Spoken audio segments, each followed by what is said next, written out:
Bonjour, bienvenue dans cette capsule consacrée à l'évolution du syndicalisme allemand de la fin du XIXe siècle à nos jours. Comme nous l'avons déjà vu, le syndicalisme est un des moyens d'action du mouvement ouvrier. En fait, il traduit la volonté des travailleurs de créer un syndicat, c'est-à-dire une organisation ayant pour but, premièrement, de défendre les droits d'une profession ou d'un secteur d'activité, deuxièmement, de mener un certain nombre d'actions comme les grèves, les occupations d'usines, les manifestations ou le soutien financier aux familles des travailleurs.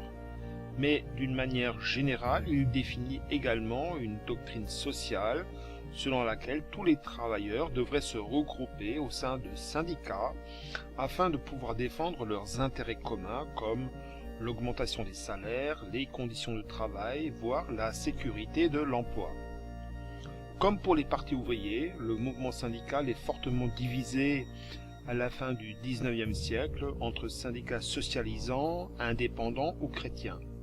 Cependant, la plupart sont attirés par le socialisme, ce sont les syndicats libres.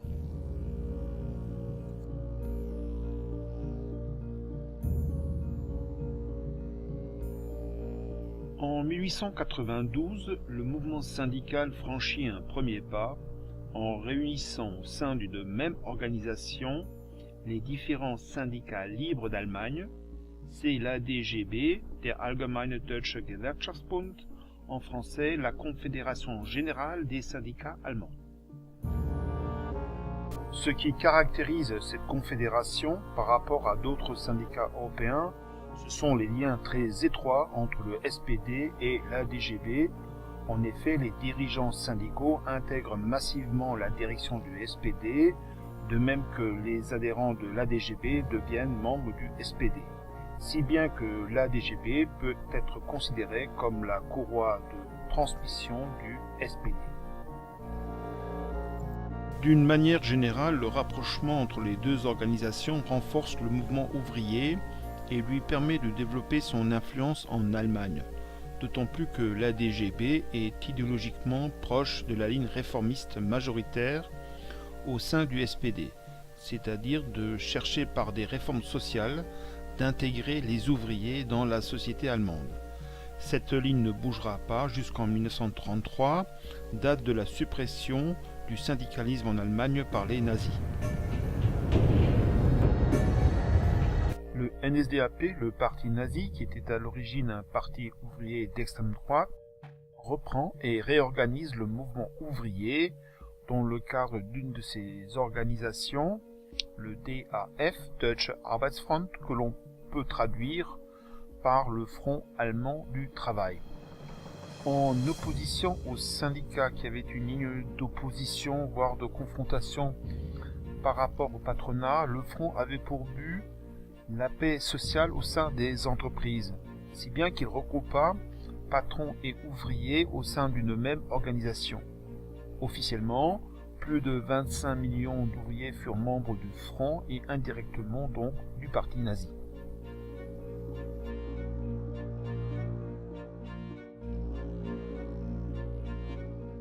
Comme nous l'avions déjà vu, après 1949 et la division de l'Allemagne, le mouvement ouvrier se scinde en deux, évoluant de manière contradictoire jusqu'en 1991, date de la réunification.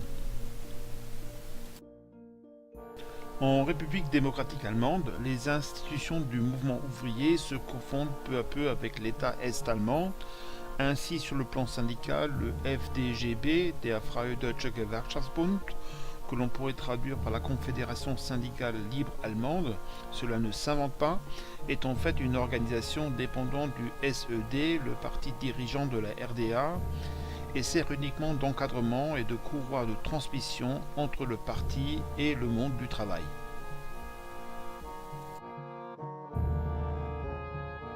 Parallèlement, en République fédérale allemande s'est développé un mouvement syndical original.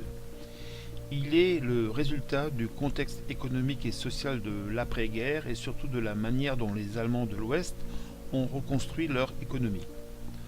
Dans leur conception de l'économie, le marché et la compétitivité des entreprises doivent permettre la croissance et la production de richesses qui doivent être réparties dans la société par une politique sociale active, c'est l'économie sociale de marché.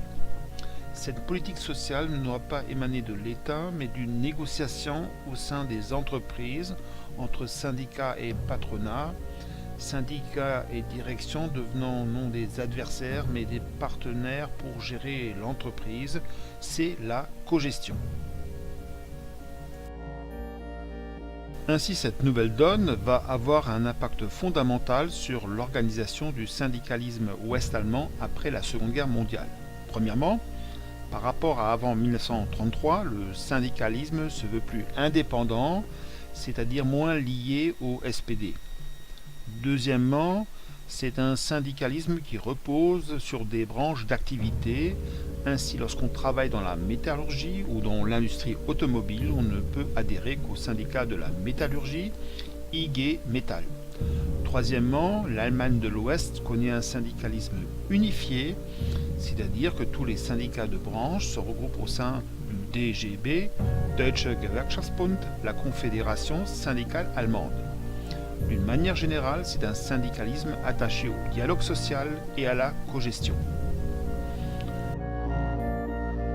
Cependant, depuis les années 90, le syndicalisme allemand semble s'être fragilisé et apparaît comme le syndicalisme européen en crise.